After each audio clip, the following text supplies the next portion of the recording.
etimologi, hadis adalah kata benda atau isim dari kata-kata al-tahdis yang berarti pembicaraan. Sedang menurut ahli usul, hadis adalah segala perkataan, segala perbuatan, dan segala takrir Nabi Muhammad yang bersangkut paut dengan hukum. Ilmu hadis. Ilmu hadis berarti ilmu pengetahuan yang mengkaji atau membahas tentang segala yang disandarkan kepada Nabi, baik berupa perkataan, perbuatan, ketetapan, maupun lainnya. Secara garis besar, ilmu hadis dapat dibagi menjadi dua, yaitu hadis riwayah dan ilmu hadis. Pertama, hadis riwayah ialah pengetahuan tentang hadis itu sendiri. Objek ilmu riwayah adalah pribadi Nabi, yakni perkataan, perbuatan, takrir, dan sifatnya, dan membicarakan bagaimana cara menerima, menyampaikan kepada orang lain, memindahkan, dan mentadbinkan hadis. Kedua, ilmu hadis riwayah ialah suatu ilmu untuk mengetahui keadaan sanad dan mantan, diterima atau tidak ditolak, dan yang bersangkut dengan itu. Objek ilmu hadis riwayah ialah sanad dan matan dari sudut diterima atau ditolaknya suatu hadis. Cara perkembangan ilmu hadis pada masa Rasulullah dikenal dengan al-ashar, al-wahyi, wa al-takwin, yaitu masa turun wahyu dan pembentukan masyarakat Islam. Kedua, hadis pada masa Khulafaur Rasyidin. Masa ini juga disebut dengan masa sahabat besar karena pada masa ini perhatian para sahabat masih terfokus pada pemeliharaan dan penyebaran Al-Quran. Maka periwayatan hadis belum begitu berkembang dan kelihatannya berusaha membatasinya. Hadis pada masa tabi'in. Al-Quran telah dikodifikasi dan disebarluaskan ke seluruh negeri Islam. Maka tabi'in dapat memfokuskan diri dan mempelajari hadis dari para sahabat. Kemudahan lain yang diperoleh tabi'in karena sahabat Nabi telah menyebar ke seluruh penjuru dunia Islam sehingga mereka mudah mendapatkan informasi tentang ilmu hadis. Cabang-cabang ilmu hadis: ilmu rijal al-hadis, ilmu al-jarh wa al-ta'dil, ilmu tarikh al-arwah, ilmu ilal hadis, ilmu al-nasyik wa al-mansyur, ilmu asbab wurud al-hadis, ilmu muqtalif al-hadis. Kemudian sejarah hadis sebelum dibukukan pada masa Nabi, sahabat tabi'in. Sejarah hadis sebelum dibukukan pada masa Nabi membutuhkan sekitar 2-3 abad sehingga terkumpul menjadi kitab-kitab hadis yang bisa kita nikmati dan pelajari sekarang. Cara yang digunakan Nabi Muhammad dalam menyampaikan hadis sebagai berikut: melalui para jamaah. Yang kedua, dalam banyak kesempatan Rasulullah SAW juga menyampaikan hadisnya melalui para sahabat tertentu. Yang ketiga, melalui ceramah atau pidato di tempat terbuka. Keempat, melalui perbuatan langsung yang disaksikan oleh para sahabatnya. Dan kelima, para sahabat yang mengemukakan masalah atau bertanya dan berdialog langsung kepada Nabi Muhammad. Sejarah hadis sebelum dibukukan pada masa sahabat, pada masa Abu Bakar al-Siddiq itu yang pertama.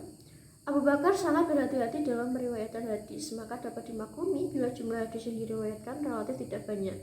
Yang kedua, pada masa Umar bin Khattab, Umar menekankan kepada para sahabat agar tidak memperbanyak periwayatan hadis di masyarakat. Alasannya agar masyarakat tidak terganggu konsentrasinya untuk membaca dan memahami Al-Quran. Ketiga, pada masa Utsman bin Affan, Utsman meminta kepada para sahabat agar tidak banyak meriwayatkan hadis yang mereka tidak pernah mendengar hadis itu pada zaman Abu Bakar dan Umar. Keempat, pada masa Ali bin Abi Thalib, Ali sendiri cukup banyak meriwayatkan hadis Nabi. Hadis yang diriwayatkannya selain dalam bentuk lisan juga dalam bentuk tulisan. Pada masa sahabat Nabi selain Al-Khulafaur Rasyidin, Anas bin Malik, yang kedua Sa'ad bin Abi Waqqas. Selanjutnya, sejarah hadis sebelum dibukukan pada masa tabi'in. Sejalan dengan pesatnya perluasan wilayah kekuasaan Islam, penyebaran para sahabat ke daerah-daerah tersebut terus meningkat sehingga masa ini dikenal dengan masa menyebarnya periwayatan hadis. Sejarah pembukuan hadis dan perkembangannya sampai sekarang. Pembukuan hadis baru dilakukan pada abad kedua Hijriyah pada masa pemerintahan Khalifah Umar bin Abdul Aziz. Untuk itu ada sebagian yang meragukan otentitas hadis. Dapat dibedakan antara kodifikasi hadis dengan penulisan hadis, yaitu kodifikasi hadis secara resmi dilakukan oleh lembaga administratif yang diakui oleh masyarakat. Yang kedua, kegiatan modifikasi tidak hanya menulis, melainkan juga mengumpulkan. Ketiga, kodifikasi hadis dilakukan secara umum dengan melibatkan seorang yang dianggap kompeten terhadapnya. Larangan pembukuan hadis. Yang pertama, Al-Quran masih turun kepada Nabi Muhammad dan kondisi penulisannya masih sangat sederhana. Yang kedua, kemampuan tulis-menulis bagi para sahabat pada awal Islam masih sangat langka. Ketiga, ingatan orang-orang Arab yang dikenal bersifat ummi tidak bisa baca tulis. Sebagian ulama yang berusaha mengkompromikannya dengan mengembalikan persoalan tersebut kepada 4 pendapat, yaitu sebagian ulama menganggap bahwa hadis tersebut ma'ukuf, maka tidak patut dijadikan alasan untuk melarang penulisan hadis. Larangan penulisan hadis berlaku hanya pada masa awal Islam. Dengan adanya larangan penulisan hadis, karena Nabi khawatir seorang akan bergantung pada tulisan, sedang pemberian izin Nabi untuk menulis hadisnya pada hakikatnya merupakan isyarat bahwa Nabi tidak percaya kepada orang seperti Aisyah. Keempat, larangan itu bersifat umum, tetapi secara khusus diizinkan kepada orang-orang yang bisa baca tulis dengan baik. Sejarah perkembangan pembukuan hadis. Yang pertama, periode Nabi Muhammad. Kedua, periode sahabat. Ketiga, periode tabi'in. Keempat, periode setelah tabi'in. Selanjutnya, definisi hadis mutawatir. Secara bahasa, kata mutawatir bermakna mutatabi. Dalam terjemahan bahasa Indonesia memiliki arti beriring-iringan. Ada yang mengatakan tidak boleh kurang dari 2, ada yang mengisyaratkan 4, ada yang mematok minimal 5 jalur sanad, ada yang berpendapat 10 sesuai ketentuan awal jamak kasroh. Kedua, adanya konsistensi jumlah perawi yang banyak tersebut pada setiap tokoh. Ketiga, menurut ada kebiasaan, mereka tidak mungkin bersepakat untuk melakukan kebohongan secara bersama-sama. Keempat, periwayatan tersebut disandarkan pada panca indera, baik indera pendengaran, penglihatan, dan lainnya. Macam-macam hadis mutawatir. Yang pertama, mutawatir lafzi. Yang kedua, mutawatir maknawi.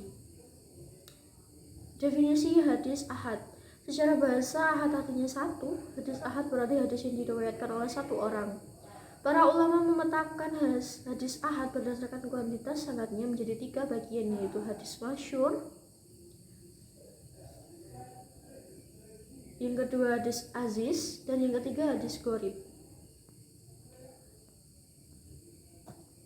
Hadis sahih dan hadis hasan.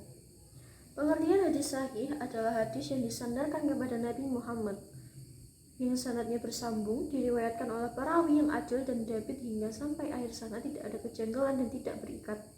Syarat hadis sahih, sanadnya bersambung, 2 perawinya bersifat adil, 3 perawinya bersifat dhabit, 4 terhindar dari syadz, 5 terhindar dari ilat. Macam-macam hadis sahih li zatih dan hadis sahih li ghairi. Hadis hasan adalah hadis yang bersambung sanadnya, diriwayatkan oleh rawi yang adil, yang rendah tingkat kekuatan daya hafalnya, tidak rancu dan tidak bercacat. Syarat hadis hasan. Yang pertama, syarat hadis tersebut harus bersambung. Kedua, perawinya adalah adil. Ketiga, perawinya mempunyai sifat dhabit. Keempat, bahwa hadis yang diriwayatkan tersebut tidak syadz. Kelima, bahwa hadis yang diriwayatkan tersebut selamat dari ilat yang rusak.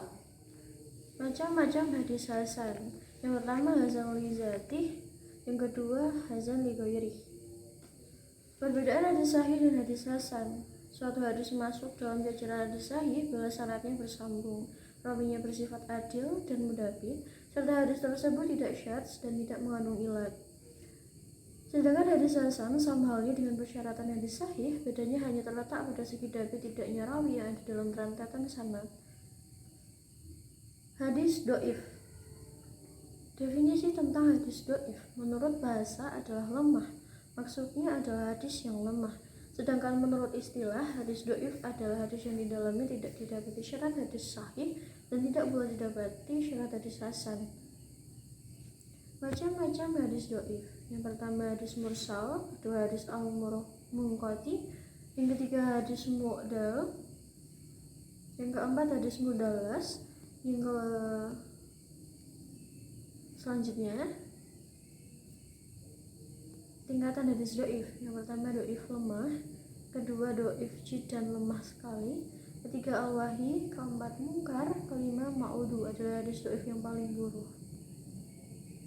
Hukum meriwayatkan hadis do'if.